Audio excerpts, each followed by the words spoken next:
Here with me now, the ranking Democrat on the Budget Committee, Chris Van Hollen of Maryland. Good morning, Congressman. Good morning, Chris. Good to be with you. So you know the Republicans are planning to hit the president on any proposed spending. We've already heard from John Boehner. He was talking about cutting the day-to-day budgets of domestic cabinet offices. They want cuts approaching 20% on the budgets for agencies like education and commerce. Are they right? Are these the kinds of tough choices that need to be made? Well, clearly we should always be looking for efficiencies and productivity gains in the government, just like in the private sector.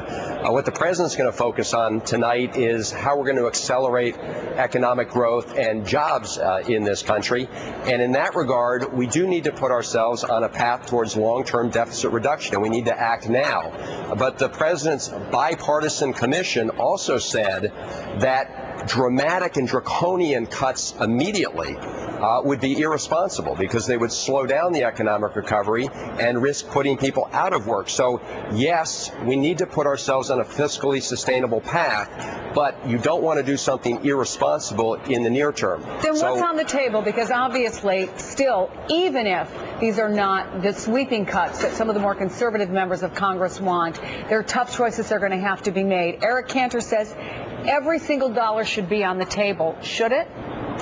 Well, we should look at every program for efficiency gains. Social Security, Medicare? Well, we're going to certainly preserve the integrity of the Social Security system and the Medicare system. I don't think we want to put those programs at risk and deny people the health protections, for example, that Medicare provides. And some of their proposals definitely put Medicare at serious risk. But the president's bipartisan commission has put a lot of ideas on the table. We should look at all of them, but we should always keep in mind that our main goal is to grow the economy and put more people back to work. And as that bipartisan commission said, it would be irresponsible to take immediate cuts right now. I mean, that's a bipartisan group that made the recommendation, and they're the group that was responsible for coming up with a plan for deficit reduction. So let's keep focused on what we should be focused on rather than what we've seen for the last 2 weeks, which was an effort to repeal health care reform and all sorts of other tangents rather than focusing on the main thing people care about, which is jobs. Well, no doubt about that. Look at this USA Today Gallup poll. Of the people who are out of work, 81% actively looking for a job, but half predict they aren't going to find it in the next month. So a lot of pressure there when you look at that 9.4% number. What are those folks going to hear tonight that's going to convince them that this administration and that the Democrats in Congress are being proactive here?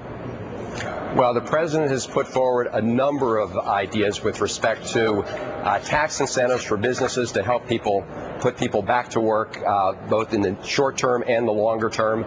In addition to that, the president's pointed out that if we're going to be competing in the 21st century with countries like China and India, we need to make the investments necessary in our infrastructure to be productive and competitive. Otherwise, a lot of the jobs that have been done here in the United States will continue to be shipped overseas.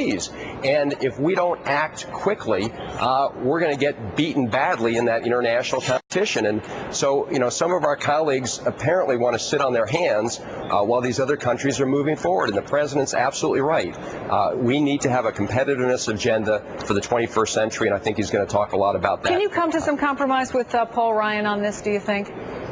Well, I certainly hope so. I have great respect for Paul Ryan. Can you? Well, it depends on what you're talking about. But I believe that the parties in good faith coming together could put this country on a sustainable fiscal path. So I think the answer is yes. That will require compromise from both sides. And I think what the president's going to say tonight is that he is serious about sitting down with our Republican colleagues and finding that path forward, recognizing that it will involve compromise, but it requires a little give and take on both sides. And I think that will be part of his message tonight. Representative Chris Van Hollen.